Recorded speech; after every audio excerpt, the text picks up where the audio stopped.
What's up, everyone? So I just wanted to hop on here real quick. I did a pull workout the other day, so I'm just going to go over that. But the video I filmed last time, I definitely got a lot more responses. I want to film more videos like that inside the gym where I'm actually talking to you, and I'm able to like tell you what I'm doing and the reasons why I'm doing it, and just different like ways I focus on my workouts, and then the technique and form that I use, that maybe you might be able to pull something away and you might be able to use it with your training style. Maybe it'll work for you, maybe it won't. And it also is a little bit more fun because you have, I'm joking around, I'm letting my personality come out in the videos, and it makes it a little bit more fun as opposed to me just talking to you, through the screen. And then I just kind of show the workout clips. I might focus on doing like more voiceovers and stuff like that, where you'll see the clips and it's just me kind of talking about certain like little cues that I'm focusing on when I'm performing certain movements. So definitely would like to, if I can get like a person to film me. I had my buddy film me at the gym, but if I can get someone to film me while I'm working out, it makes it more fun. It's kind of tough to do depending on the gym you're at and how busy it is, but I'll try to do more videos like that in the future.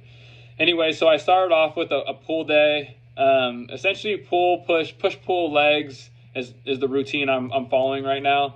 And pull is anything like back related, bicep related, and then push days is shoulders, triceps, chest. So any sort of those movements all combined together would be like a push day. And then you have your leg day, which could be like you could have a glute hamstring emphasized leg day, or you could have a quad emphasized leg day. It just kind of depends on how you want to set it up and stuff like that. So anyways, I started off with my pull day. I did lat pull downs to warm up. I feel like some people they don't really perform. I see a lot of people doing lat pull downs, like they'll have their shoulders hunched over, they're pulling like their neck is like way like protracted in, and it looks uncomfortable. The form definitely is not up to par. So what I always tell people is, and I've told you guys this many times in the past, is you want to have your chest up, your shoulders, your scapula retracted, which is your shoulder blades, and you're just pulling the bar towards like your upper part of your chest. Don't hunch over, don't be pulling like this, chest up, and you have like a slight arch in your back, and you're just you want, like I always tell you, you want to act like your hands are just hooks, they're just hanging on for the ride, because the more you squeeze, the more biceps that it'll engage. Obviously your biceps are going to be engaged regardless, but you want the primary focus to be on your back. So chest up, shoulder blades retracted, and just pull the bar like to your upper part of your chest. Don't hunch your shoulders over, because it's just going to create bad habits for you in the future. And that's also not like a good, like a form for like, your posture and stuff like that. So, working out the back is really going to help with like posture and like keeping your shoulder blades retracted. Another good thing would be to do is to focus on, I always do when I do pull days, is do like some sort of rear delt exercises, whether it's cable, you can do bent over cable rear delt flies, you could do the pec deck rear flies, you could do the dumbbell rear flies. It's really going to help you with your posture and stuff like that. So focus on, keeping your shoulders back. It's imperative. And then for any type of back movement, so you could, fully engage your back. That's going to be like a key cue for you moving forward. So I did those. Then I did chest supported rows on a dumbbell, or on an incline bench. So give those a shot. You'll notice that my back's slightly arched, and I'm almost kind of I'm pulling the chest supported is going to help you take out any momentum. It's not going to take out any momentum, but it's going to help lessen the momentum in the swing. But you'll notice I'm also like kind of like my back is a little bit arched, and I'm doing it almost is kind of like a little bit of a back extension when I'm doing the movement. You don't have to do it. You can just pull regularly, but make sure, like I said, you keep your your shoulders retracted, and then you're pulling the dumbbells towards your hips. Like I said, you don't have to have the little arch like I like to do in your back, but make sure you're focused on pulling the weight towards your hip, and you're going to notice that you're not going to be able to do as much weight as you could normally do on like a regular dumbbell row. So you'll definitely have to lower the weight, and then find a weight that you could perform 8 to 12 reps. And on those last couple reps, like I always say, it's a challenge for you to finish on your last working set. So I did that. Then I did bent over Smith machine rows. Again, a lot of people give me grief. You don't do the Smith machine rows. Like, you're not working stabilizer muscles. You could go back and forth. You could do the barbell rows with the regular free bar is going to be a lot more challenging because you're not in that fixed plane of motion. So feel free and use whatever works for you. I go back and forth. I feel like with the Smith machine, it is a little bit easier, but I could really target the muscle that I'm trying to focus on. Obviously the back, your rhomboids. I could really focus on hitting that a little bit more as opposed to doing with the barbell. But yeah, the barbell row, obviously the free bar is going to be a lot more challenging because you have to stabilize the weight. You're not in a fixed plane of motion, so you're also going to be engaging stabilizer muscles and stuff like that. So definitely will be more difficult. So you could use either one, whatever works for you. Mix it up. 1 week maybe do this, 1 week do another one, and then obviously you want to be using progressive overload like we've talked about in the past, where you're making sure you're ramping the weight up week by week, and you're tracking your progress. So you see if you're getting stronger, because sometimes, you feel like, man, like I'm not feeling it this day. Like, maybe you didn't get enough sleep, maybe you're stressed from work, or you're not eating enough food. Having that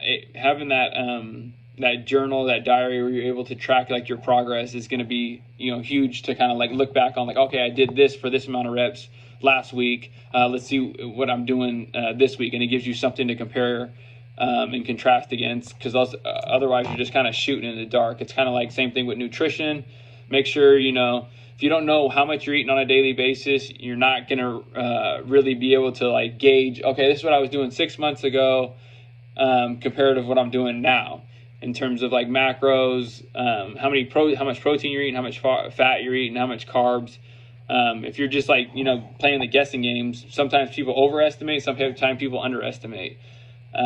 Working in fitness, some people think they burn a ton of calories, some people think they're eating a lot of calories, and then when they actually track how much they're eating, they're not eating even close enough that they're trying to build muscle, and then they're wondering why I'm not building, because you're not giving your body that ample nutrition in order for you to recover from the workouts that you're doing. Or if I'm not losing weight, like, why am I not losing weight? Because you're overestimating, or you're underestimating how much you're actually eating. You're eating a lot more. Maybe you're drinking alcohol. You're not adding that into. It could be a numerous amount of things.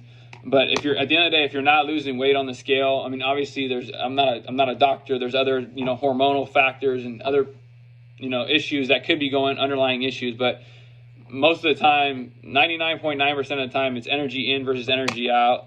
It's the law of thermodynamics. If you're eating more than you're burning, you're going to gain weight. If you're eating at a caloric maintenance, you're going to maintain that weight. If you're eating under what your caloric maintenance is, you're going to lose weight. And obviously it fluctuates over time with age and stuff like that. Your body wants to stay in that constant state of equilibrium, where it's it has that happy medium. It doesn't want to be super lean. It wants to be comfortable. It wants to have some fat on it. Anyways, I kind of went on a little bit of a rant right there. So we'll go into what I did next was close grip cable rows. I like to you'll see in the video, I kind of will lean in to kind of get a little deeper stretch on the lat, and then I'm just pulling the weight towards my the little apparatus towards my belly button. So yeah, I did close grip cable rows, and then I finished it off with dumbbell pullovers. You could do the straight bar pullovers with the cable. If you don't have that range of motion with your shoulders on the dumbbell pullovers that you'll see me doing. So I finished off the back with those, and then I did 3 sets of hammer curls. These aren't pictured in, or these aren't, I didn't get an opportunity to video these because there was a little bit too much going on in the gym. And then I did Smith machine preacher curls, which most gyms have the little preacher curl machine at the gym. It's just a little pad that you put your elbows or your whatever, your back of your triceps on, and you're just doing normal curls. You're sitting in the little machine. If you look up preacher curls, seated preacher curls machine on Google, you'll be able to show. It'll obviously populate what it is. And then, like I said, I finished that off with 3 sets of hammer curls. And you can also Google that. It's pretty self-explanatory when you populate it in the search. Anyways, the video is running a little bit long. I appreciate anybody that did stay and stick with me. Sometimes I know I can go on a little bit of a rant when it comes to other things. But that was the workout. Give it a shot. Like, subscribe, comment below.